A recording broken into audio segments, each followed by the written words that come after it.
ચીખલી ખાતે છાત્ર ગુંજ કાર્યક્રમ વાસદા ચીખલીના ધારાસભ્ય અનંત પટેલની આગેવાનીમાં યોજાયો હતો। કાર્યક્રમમાં નવસારી જિલ્લા કોંગ્રેસ પ્રમુખ શૈલેષ પટેલ સહિતના આગેવાનો ઉપસ્થિત રહ્યા હતા।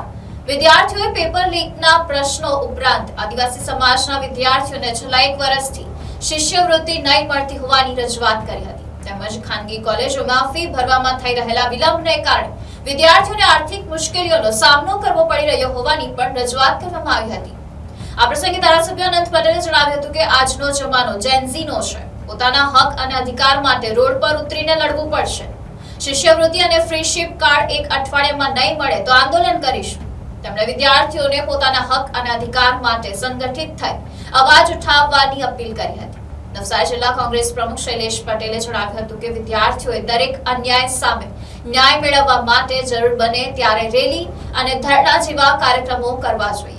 કાર્યક્રમને સફળ બનાવવા માટે વિધાનસભા યુવા પ્રમુખ ગૌરાંગ પટેલ, તલહા પટેલ, રશ્મિકાંતભાઈ પટેલ, બંકિમભાઈ સોલંકી, હર્ષદ પટેલ, પ્રણવ, મયંક, પ્રિયા અને જિગીશા સહિતના કાર્યકરોએ ભારે જહેમત ઉઠાવી હતી। મારું નામ છે જિગીશા કુમારી વિજયભાઈ પટેલ। હું ઉનાઈ ચરવીથી આવું છું અને CSPS ચીખલી કોલેજમાં અભ્યાસ કરું છું। મારો સબ્જેક્ટ છે BCA નો અભ્યાસ કરું છું। એમાં અમને સ્કોલરશીપ જમા નથી થઈ, એના માટે અમે અહીં સૌ ભેગા થયા છીએ। જ્યારે અમે આદિવાસી સમાજમાંથી આવીએ છીએ, ST સમાજના છે, તો સ્કોલરશીપ જમા નથી થઈ, એના માટે અમારે કોલેજમાં ફી ભરવા માટે તકલીફ પડે છે। ત્યારે લેટ ફી અને બધી જમા થાય ત્યારે ફી ભરવાની એ અમારી પાસે માંગે છે। ત્યારે સ્કોલરશીપ લેટ આવવાથી અમે ભરી શકતા તેમ નથી।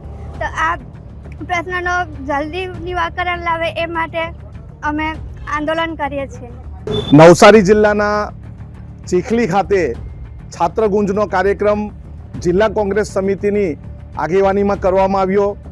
અહીંના જેટલા પણ કોલેજ કરતા વિદ્યાર્થીઓ છે, પેપર વારંવાર ફૂટી જાય છે, એના માટેના પ્રશ્ન, તેમજ આદિવાસી સમાજના જેટલા વિદ્યાર્થી છે, SC સમાજના જેટલા વિદ્યાર્થીનીઓ છે અને વિદ્યાર્થી છે, એમને સમયસર સ્કોલરશીપ મળતી નથી। ગયા વર્ષે પણ લગભગ 400 થી 500 વિદ્યાર્થીઓને સ્કોલરશીપ નથી મળી।